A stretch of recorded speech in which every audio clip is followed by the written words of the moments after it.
दोस्तों, आज की कहानी है भाभी। मेरी माँ से सारा काम करवाने का तुम्हें कोई हक नहीं। दोस्तों, कहानी शुरू करने से पहले अगर आपने चैनल को सब्सक्राइब नहीं किया हो तो कर लीजिए ताकि आपके पास पहुंच सके हर नया वीडियो। रेवती को चिंता के साथ साथ बहुत डर भी लग रहा था। कहीं इति बेटे बहू से कुछ कह ना दे, बस भगवान से प्रार्थना कर रही थी। इति माँ की मजबूरी समझ जाए। पता नहीं आज इति से कैसे सब कह गई। आज सालों बाद रुके हुए आंसू अपने वश में नहीं थे। वो बस बहना सा रहे थे और रेवती ने उस बांध को जाने कब से बांध रखा था। आज इति की बातों में आकर उसे रोक न सकी थी। इति कई दिनों से अपनी माँ रेवती के लिए परेशान हो रही थी।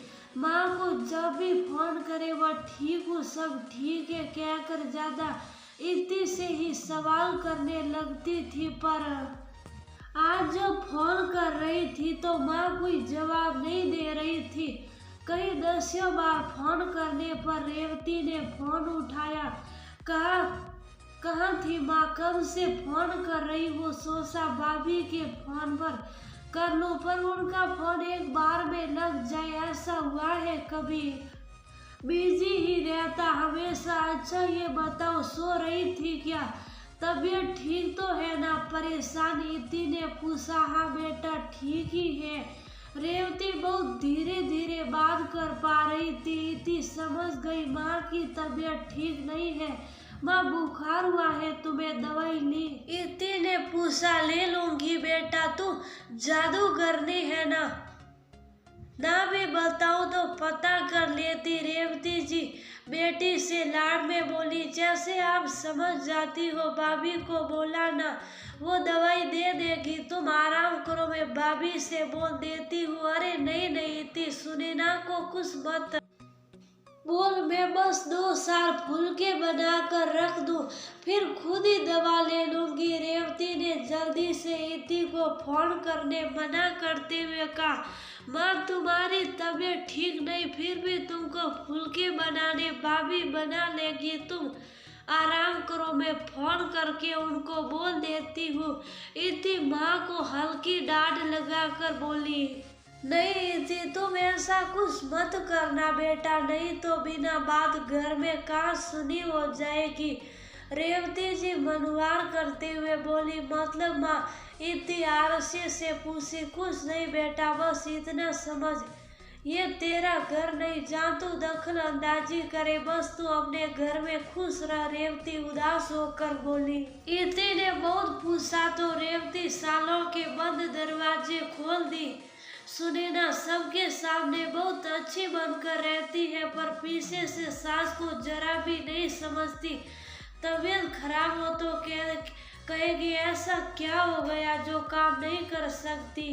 कभी तरुण आ जाए और बीमार माँ को काम करते देखे तो सुनैना बोलने लगती। मैं कब से मना कर रही हूँ, फिर भी किए जा रही। मेरा काम इनको पसंद नहीं आता, फिर बहू की सुनता ही कौन है। बेटा तुम सब भी जब आते, सुनैना का व्यवहार अलग होता, इसीलिए मैं कभी भी तुमसे कुछ नहीं बोली। आज पता नहीं क्यों तुम बार बार फोन करने बोल रही तो मेरे मुंह से निकल गया। उसके मायके से कोई आए हुए वो उनके साथ व्यवस्था होगी, ऐसे में तुम उसको फोन करो, मैं नहीं चाहती। मतलब माँ तुम इतने दिनों से ये सब बर्दाश्त कर रही हो ना, मुझे खबर ना भैया को। ये सुने ना भाभी ठीक नहीं कर रही है, मैं भैया से बात करूंगी। आखिर माँ हो तुम, हम नहीं समझेंगे तो कौन समझेगा। इति रोज में बोली। नहीं इति बेटा तुम कुछ मत कहना। तरुण की नजर में सुनैना बहुत अच्छी बहू और पत्नी है। मेरी वजह से कलेश नहीं करना, जैसे कट रही जिंदगी कटने दे। दोनों जब आते खातिरदारी करती है, ना 2 दिन ही सही, तरुण का भी पूरा ध्यान रखती। बेटा अभी 2 साल ही तो हुए हैं, उसको क्या पता बच्चा आ जाए तो व्यवहार में बदलाव आ जाए। बस तुम तरुण से इस बारे में कुछ मत कहना, सुन रही है ना तेरी माँ? ठीक है बेटा, मैं फुल्के बनाकर दवा ले लूंगी। बस तू आज की बात मन में ही रखना अपनी माँ की खातिर।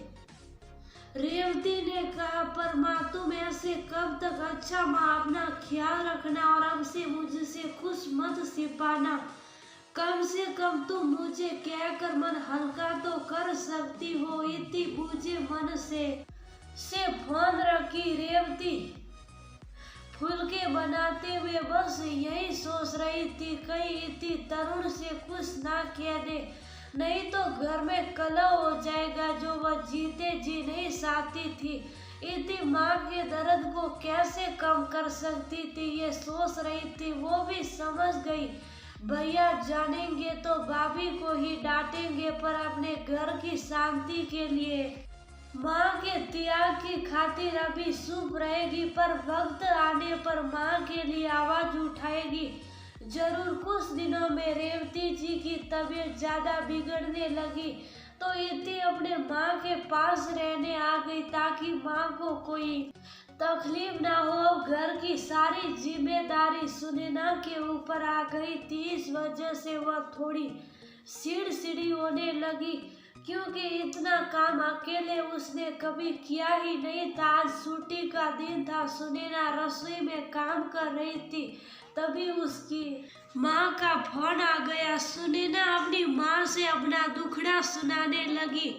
माँ, घर में इतने काम होते, ऊपर से ये सास भी बिस्तर पकड़कर बैठ गई है, और तो और उनकी बेटी भी आ गई है।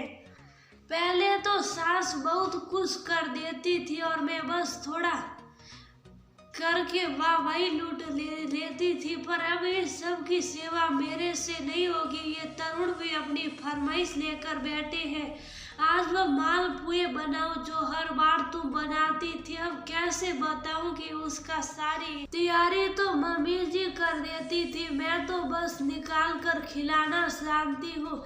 जाने ये कब ठीक होगी और मुझे आराम मिलेगा। अपने लिए पानी लेने आए तरुण ने जब ये बात सुनी तो दंग रह गया। मतलब इन्हें दिनों से सुनैना बस नाम का काम कर रही, सब उसकी माँ ही कर रही। गुस्से में तरुण ने सुनैना को बोला, बहुत अच्छी खिलाड़ी हो तुम, मैं तो सोचता था मेरी माँ को बहुत आराम होगा बहू के आने पर। आज तुम्हारे मुंह से सारी सच्चाई